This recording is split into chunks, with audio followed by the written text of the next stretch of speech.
For nearly 20 years, the Centers for Disease Control and Prevention has operated a data gathering site.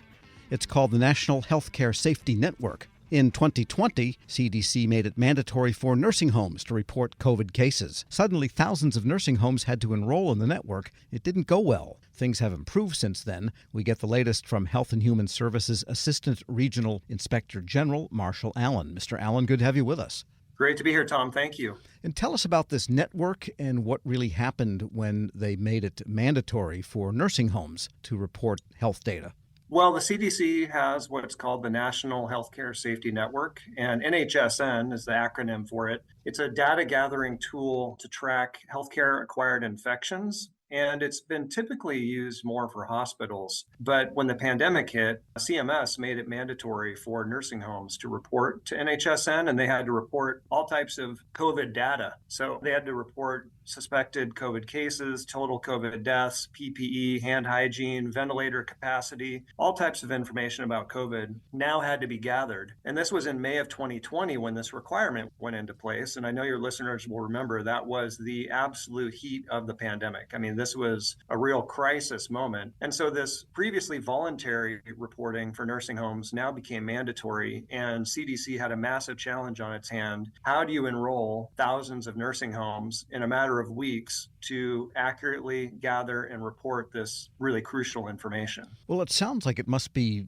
frankly, a primitive system, because online enrollment for applications now is a part of American life, pretty widespread. And there are sites that, 10,000 people sign up an hour and get an account. What was the difficulty? I could see why you'd say that, but it's actually a pretty complicated system. And then also don't underestimate the stress that the nursing homes were under at this time. Nursing homes are notoriously short-staffed and trying to juggle a lot of different things at the moment. And don't forget, COVID was really unknown at this time. So you have these nursing homes where they have very high turnover, not a lot of trained staff, having to create a login for this system. And I know it should seem real simple, but process was a little convoluted. Like specifically, at one point in the process, they had to upgrade their security access, and they actually had to send in some actual hard copy documentation to verify their identities because they didn't have a quick access kind of immediate identity kind of thing built into the system. So it was something that had to happen really fast under a huge amount of stress, with the nursing homes not being well trained or well staffed. Right. So it's partly a systemic issue with the way nursing homes are organized and the kind of staffing they have, but it also sounds like there was a little bit of a process issue that CDC needed to fine tune.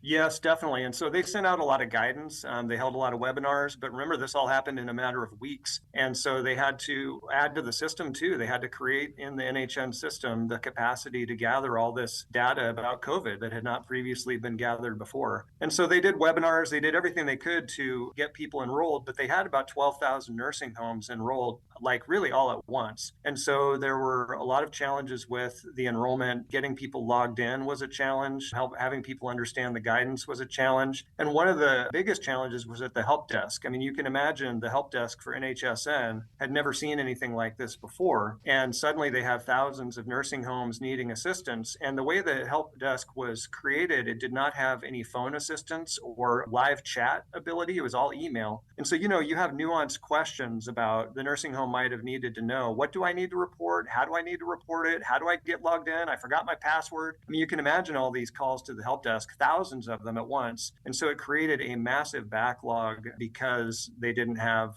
live support. It just made it really difficult to get these things answered over email. And did this enrollment actually get accomplished in time to inform understanding of COVID in nursing homes? It did. And I mean, that's pretty remarkable. 12,000 nursing homes got enrolled rapidly. I mean, there were backlogs, there were hassles, there were frustrations, but they did get enrolled. They did report the data. One other thing that we found, and this went into our recommendations, was all the data reported to NHSN is self-reported data. And there are some QA checks done on the data, but we asked nursing homes what their confidence was. We did a survey of about 200 nursing homes, and we also did interviews with nursing homes. homes, and we asked them what their confidence was about the completeness and the accuracy of the data that they were reporting to NHSN. And about 1 in 4 said they did not have confidence in the completeness and accuracy of the data. And so one of our recommendations to CDC was to bump up their QA checks, give better guidance and documentation on the front end, and then also check the data on the back end,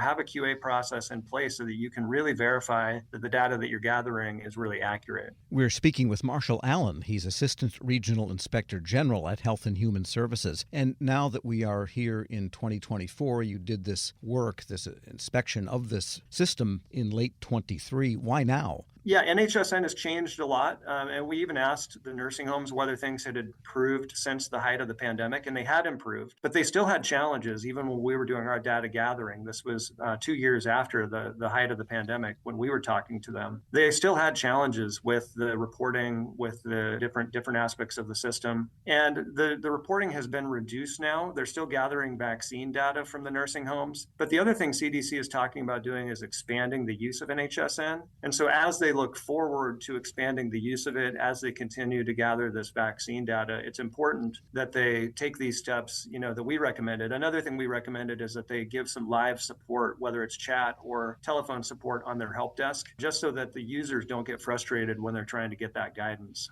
And what is the current population of reporting entities now on the network? I think it's about 15,000 nursing homes reporting. I don't know the number of hospitals. That was outside the scope of what we looked at. I know they added 12,000, and I believe they had about 3,000 who were already voluntarily enrolled before the pandemic. So fair to guess there's tens, maybe 20s of thousands of hospitals that had already been reporting for some time. Yeah, there are fewer hospitals than nursing homes, so there probably aren't that many. But yeah, the hospitals have been reporting to NHSN for years, and they report things like, C. diff infections, MRSA infections, central line infections, all that type of data is really important. But another thing with the quality improvement, the hospitals were outside the scope of what we're doing, but the hope is that if they could improve the QA checks for the nursing homes, that maybe that would also affect the QA checks for the hospital data too. And maybe they could have hospitals that are good at this deputized to teach the new entities how to get into the system and how to use it.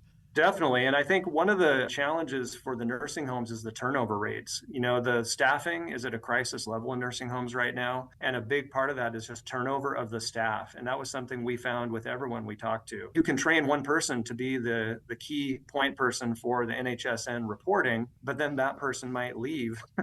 And then you have to train someone new. And so the turnover in nursing homes is just a real challenge for keeping this system up to date.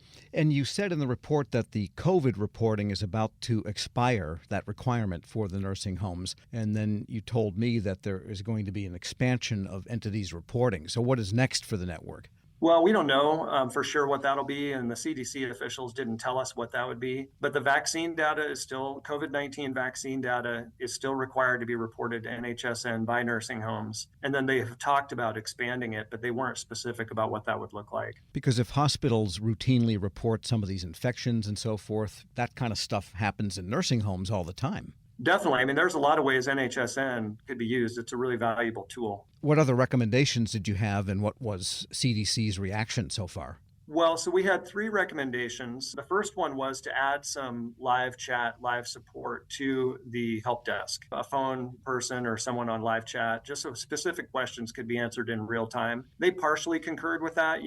They're required to concur or non-concur on this one. They partially concurred. They said that they have been making a lot of improvements, and we responded to that. Well, we still think, that you should add the live support. And then the other 2 were related to the quality of the data. One recommendation was to improve the guidance that they were providing to people as they enrolled. CDC concurred with that. And then the other one they concurred with was improving the quality assurance process so that they could be confident that the data that's being reported is complete and accurate. Marshall Allen is Assistant Regional Inspector General at the Health and Human Services Department. Thanks so much for joining me. Thank you so much. Have a great day. And we'll post this interview along with a link to his report at federalnewsnetwork.com/Federal Drive. Hear the Federal Drive on demand. Subscribe wherever you get your podcasts.